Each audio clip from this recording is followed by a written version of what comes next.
Hello, Grand Risings. I'm back. It's me again. I am your hostess, Back to the Basics. This is a Back to the Basics brief, the process of voting. I've noticed throughout the news and from different sources that voter fraud has been talked about on a widespread basis. So, first of all, I hope that everyone is having a good day. And as some who are watching, I do have a picture up on here that says early voting site. In some states, early voting does take place.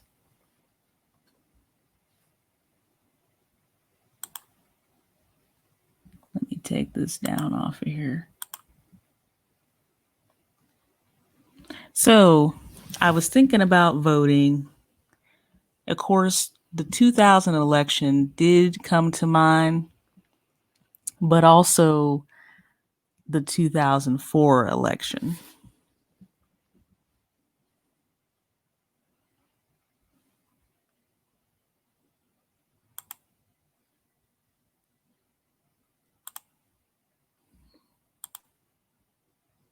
Let me get over here to the article.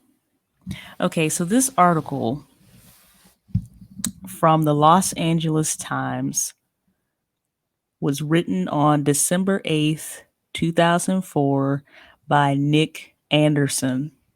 So here's the title of this article. Activists hold forum spotlighting voting issues in presidential election.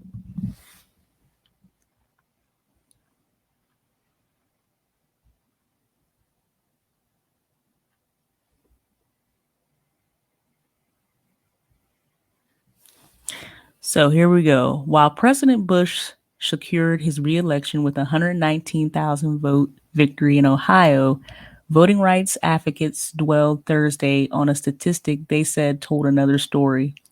More than 414,000 calls to national hotlines established to monitor complaints and compile eyewitnesses of observations about the November 2nd vote. Among those calls, according to a new report from the Common Cause Education Fund, were many accounts from Ohio.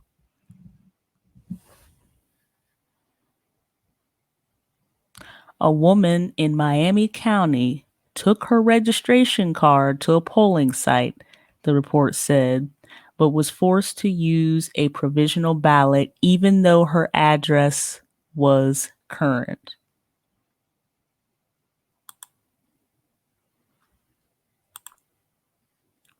Let me just show the state of Ohio by county. So I'm from Ohio. I'm from Columbiana County, which borders Pennsylvania and West Virginia.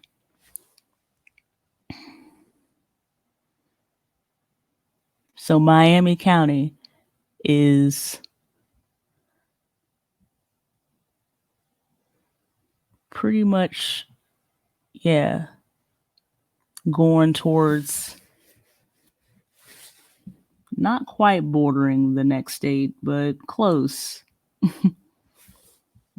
So Miami County is west of Franklin County, where Columbus, our state capital, is. Yeah. So that's where Miami County is located. It's sort of to give people who are watching and listening an idea.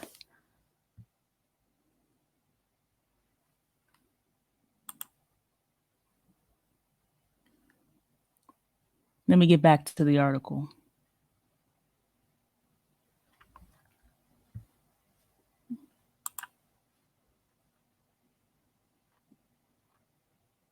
So I find that interesting that she was forced to use a provisional ballot even though her address was current. Provisional ballots will be talked about later in the article. In Franklin County, again, the county that I just said where, Columbus, Ohio, that is the capital of Ohio, Columbus, a man reported being turned away from a polling place because he wore a T-shirt that said "Vote or Die." Wow. So just because someone came to the polling site and their attire may have offended someone, they were turned away. Interesting. Such anecdotes fueled a vigorous but mostly one-sided forum on Capitol Hill on Tuesday, spotlighting voting system issues raised in last month's presidential election, 4 years after an electoral meltdown in Florida led to a bitter standoff that required Supreme Court intervention.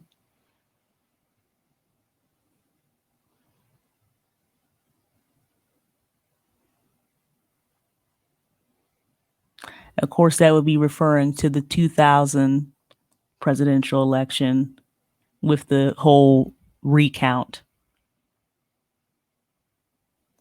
Common Cause, the Century Foundation, and the Leadership Conference on Civil Rights sponsored the forum. Many people in attendance at the Dirksen Senate office building appeared to be as disappointed by Bush's victory as they were incensed at voting foul-ups.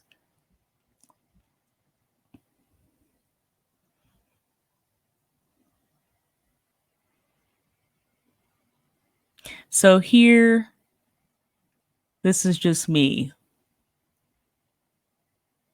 I am going to go on a little rant. I would say it's very important that whoever is writing these articles use language that is as neutral as possible, because if not, one could perceive personal bias creeping in just by the verbiage and the language, because it's not about Bush's victory. It was more about, hey, there were people in Ohio during that election, 2004, between President Bush and then Senator John Kerry. Moving on. Our system held up remarkably well, said Representative Robert W. Ney, Republican, Ohio, who helped draft a landmark federal election reform law in 2002. This is not to say the election was perfect. No election ever is.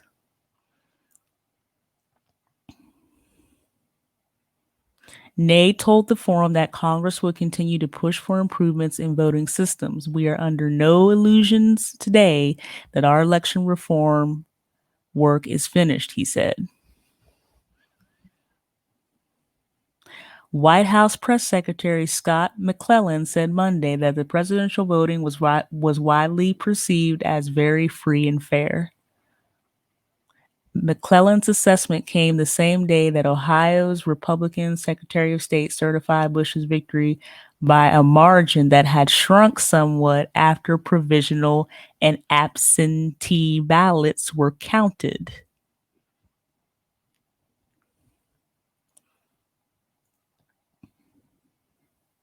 Let me go back to Press Secretary McClellan's statement. I'm going to read it one more time. White House Press Secretary Scott McClellan said Monday that the presidential voting was widely perceived as very free and fair. First of all, who was perceiving it to be free and fair? This is where I start to ask questions.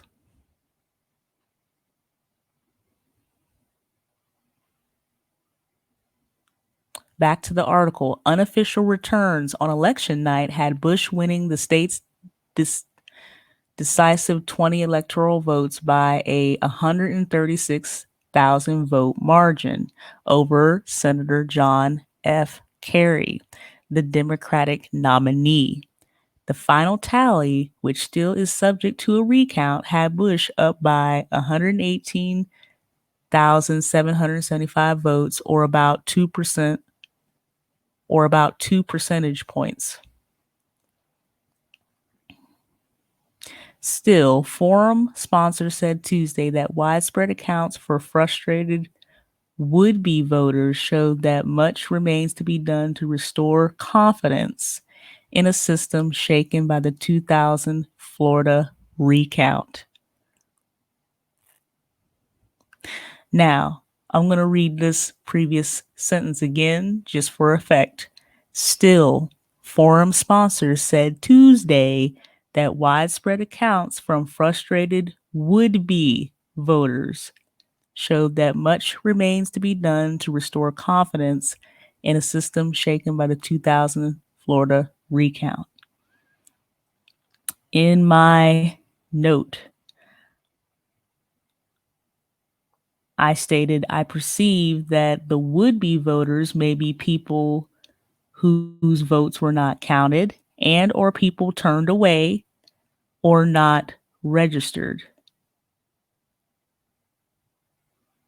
Now, again, it down through the article, it'll be talking about some practices like people's registration being purged or expunged or wiped clear, meaning, oh yeah, a person was registered, but people may have showed up at the poll and they'd be like, well, you're no longer a registered voter. Or wait a second, people may have showed up at the poll, no doubt, and found out they were no longer registered. Moving on.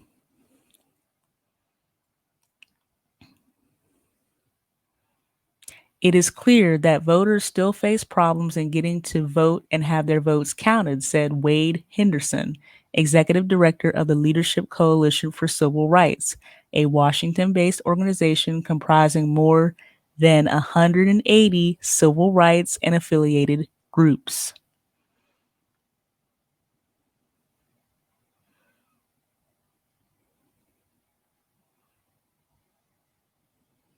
The Democratic Party, while not contesting Bush's victory, announced this week that it would conduct its own investigation of Ohio voting problems. People from the American Way Foundation, a liberal group critical of Bush, also issued a report on voter disenfranchisement that surveyed 39,000 complaints recorded in an electronic database. It was a national disgrace, said Ralph G. Nees, the group's president. Or Nias. I don't mean to mispronounce this gentleman's name.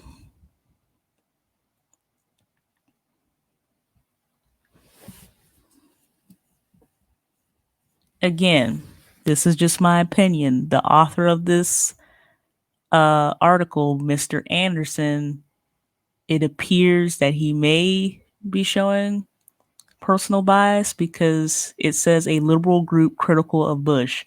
First of all,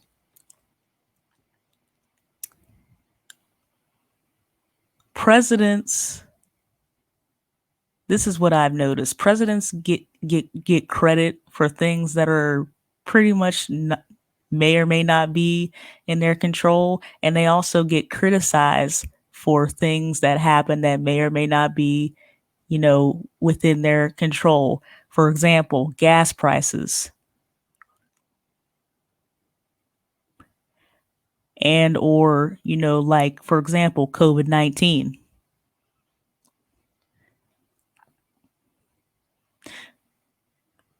Now, that doesn't mean at a certain point that that individual should not be held accountable.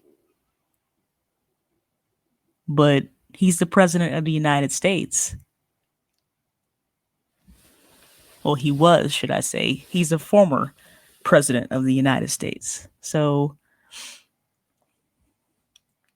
and a public figure, I mean, criticism or someone exercising dissent or a difference of opinion should be anticipated and expected. Moving on. Drawing a comparison to the uprising that has forced a revote, drawing a comparison to the uprising that has forced a revote of a contested presidential election in the Ukraine, Niaz said, whether it's in the Ukraine or the United States of America, we're going to make sure every vote counts. And that did not happen in 2004. The forum touched on concerns about long lines at some urban polling places, error-riddled voter registration databases, and voting machines that critics said failed to include adequate anti-fraud safeguards. That has to be one of the most important sentences in this article. That's why I'm going to read it again. The forum touched on concerns about long lines at some urban polling places, error-riddled voter registration databases, and voting machines that critics said failed to include adequate anti-fraud safeguards.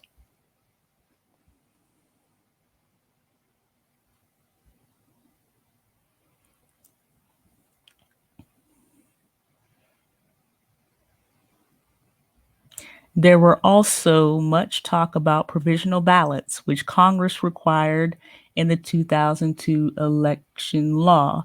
Such ballots are intended to allow people to cast a vote at a given polling place, even if their election qualifications are unclear. Later, election officials are able to check the validity of the claim and count ballots that pass muster. Now, again, if they don't pass muster, then okay, then that individual's provisional ballot would not be counted. In Ohio, for instance, Secretary of State J. Kenneth Blackwell said that 153,539 provisional ballots were cast. Of those, according to a state website, 118,734 were deemed valid and added to the election totals. So we see that there is a discrepancy of more than 30,000. But voting rights man, I cannot. Got to get it together. But voting rights advocates here said Blackwell and election officials elsewhere took steps to hinder provisional voting, violating, they said, the spirit of the 2002 law. Let me read that again. But voting rights advocates here, said Blackwell, and election officials elsewhere took steps to hinder provisional voting, violating, they said, the spirit of the 2002 law. And here is my personal opinion. I put laws that are on the books need to be enforced first prior to drafting new legislation. So again,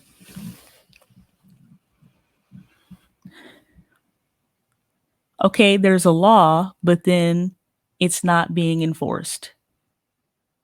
So what's the point in drafting new legislation when you already have laws on the books that are not being enforced?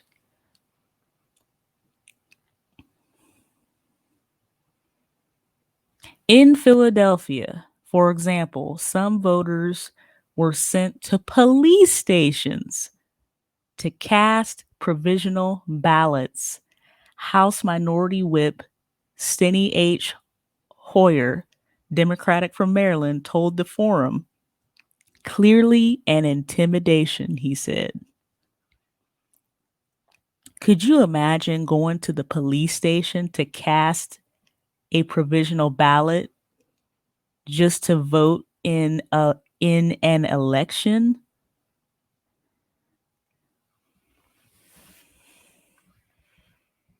Special shout out to Bishop George Macomb, who's over there in Philadelphia.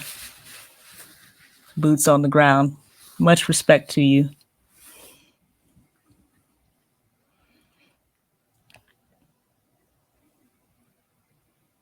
And the plot thickens. Here we go. In suburban areas of Cook County, now this is talking about Illinois, about 5,400 provisional ballots were counted as valid and 5,000 disqualified, according to County Clerk David Orr, a Democrat. Orr said most of the invalid ballots were tossed out because voters were not registered, but nearly 5% were ruled out of order because of name variations, including women who had changed their names after getting married. It's ridiculous, Orr said. So again, because, okay, I show up at the poll and because, okay, I just got married, then my vote is thrown out. Okay. Or could be possibly thrown out.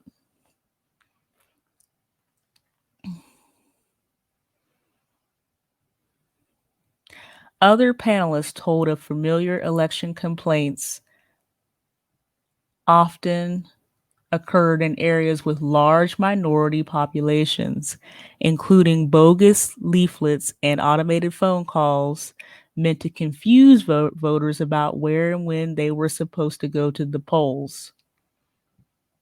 And yes, that is true, because there was a scenario at the time where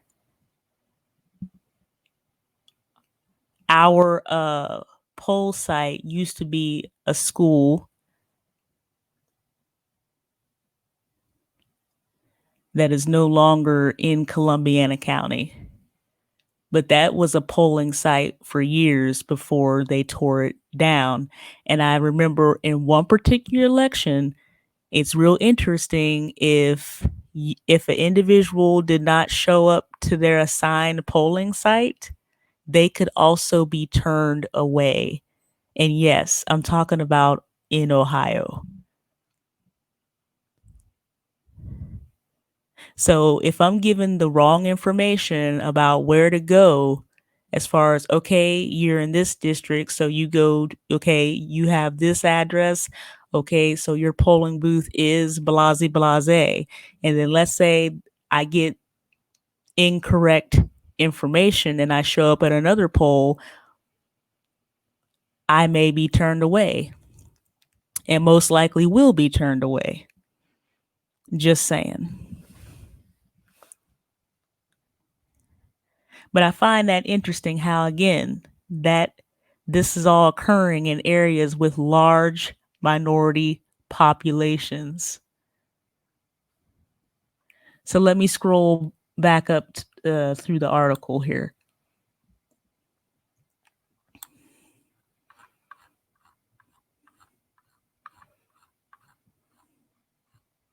Okay, they don't have the picture. Well, there is another article that has a picture of voters standing in line.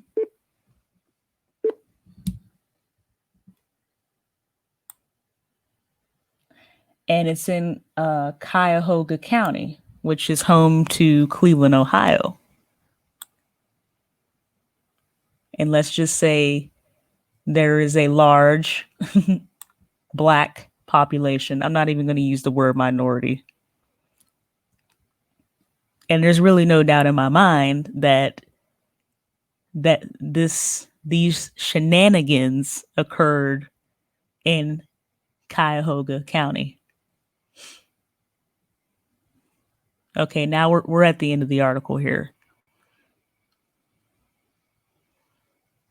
Here we go. Some participants reported progress in the use of new voting systems, Nevada Secretary of State Dean Heller praised a new computerized voting system that produced a paper trail so auditors could verify the outcome. And David Jefferson, a computer scientist who advises California elections officials on voting systems, said that trials of new touchscreen voting systems in the state called parallel tests had turned up no evidence of suspicious software irregularities. Now, first of all, here's my counter argument to that. Nothing new is perfect, especially with software. For example, our smartphones. Software patches or upgrades aid in fixing bugs and glitches. I mean, if everything was perfect, particularly, now mind you, particularly on new, he said the trials of new touchscreen voting systems. And again, this article, December 2004.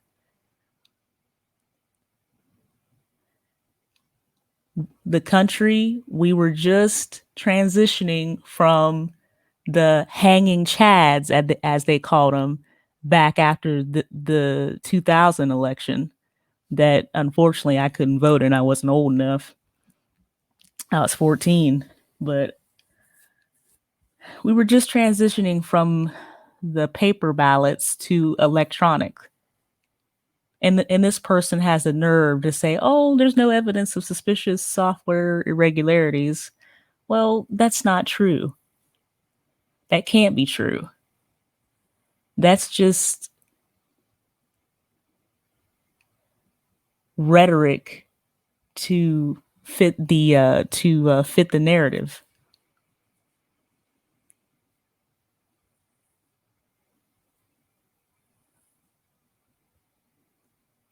Now, I'm going to read this last sentence. This is the kind of testing that has to be made a permanent part of our testing protocols for voting systems, Jefferson told the forum. Now, this person is, again, a computer scientist.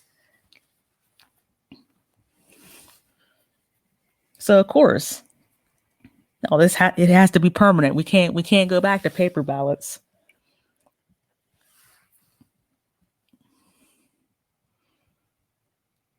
And that is the end of the article.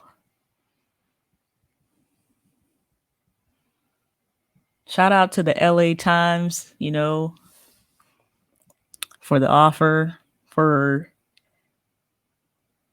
even writing material highlighting the voting issues that occurred in the 2004 presidential election. That was the first election that I was able to vote in. That's why it's a memorable one to me, because I had just turned 18 earlier that year.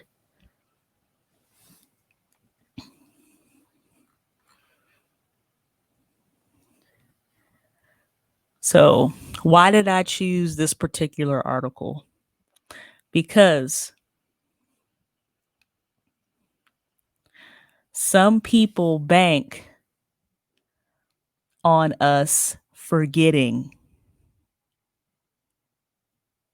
It has only been about 20 years, 2 decades since the 2000 election. And it's been about 16 for the 2004 one.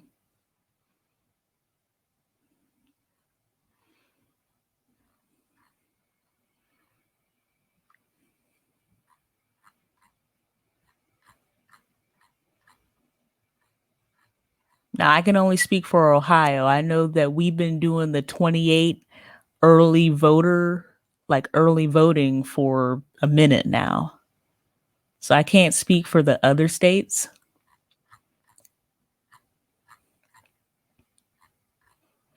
But I know in Ohio, that's what we have.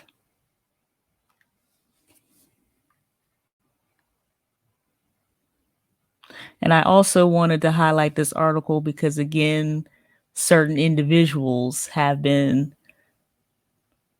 talking strong about voter fraud, particularly with, mail-in voting and all this other stuff. And y'all know who I'm talking about. I'm talking about none other than President Donald Trump, or POTUS, as some would call him.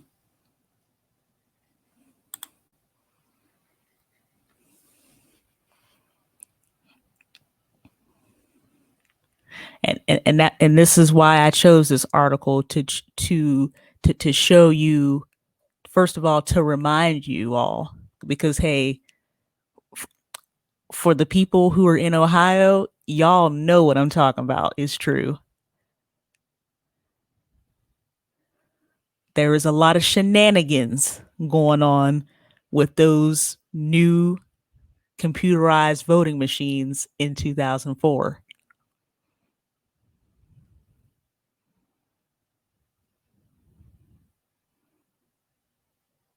Could this narrative of voter fraud via mail be just another way to hinder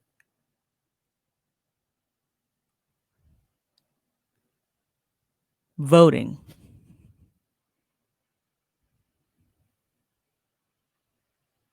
Especially for people who may vote for the opposition for the Democratic ticket, who may.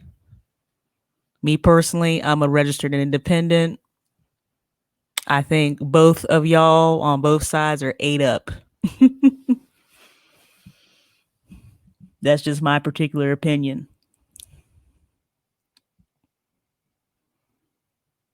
None of my statements are endorsed by the United States Army, Department of Defense, and or any other military branch, element, or government entity. I say again, none of my statements are endorsed by the United States Army, Department of Defense, and or any other military branch, element, or government entity. I am your hostess, Back to the Basics. I thank you for watching and or listening to the broadcast or podcast. Didn't want to be here before you long, but I like to think, and I like to look at both sides to include the fence. And of course, I'm going to encourage everyone out here who is listening or watching to think for yourself. This isn't about agreeing with me or disagreeing. It really doesn't matter. Think for yourself.